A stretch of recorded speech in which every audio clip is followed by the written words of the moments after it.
Hello అండి, నేను మీ క్రేజీనని. చిన్న ఆర్డర్ అయితే వచ్చింది. అందుకు అల్లం చట్నీ ప్రిపేర్ చేస్తున్నాం. చింతపండు, మిరపకాయలు, అల్లం. ఇప్పుడైతే మిరపకాయలు మిక్సీ పట్టేద్దాం. మిరపకాయల పొడి అయితే ఇలా మెత్తగా పట్టుకోవాలి. చింతపండు కూడా గింజలు లేకుండా మిక్సీ పట్టుకోవాలి.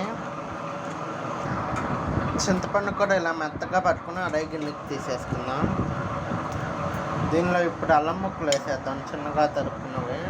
ఇలా అయిన తర్వాత దీనిలో ఉప్పు. ఇప్పుడు దీనిలో మనం తయారు చేసి పెట్టుకున్న కారం వేద్దాం. కొంచెం చింతపండు గుజ్జు. ఇప్పుడైతే అలా పచ్చడి రెడీ అయిపోయింది. దీన్ని తరుపు మూత పెట్టుకుందాం. దీనికి పోపు వేస్తే సరిపోద్ది. ఎంతో రుచికరమైన అల్లం పచ్చడి రెడీ.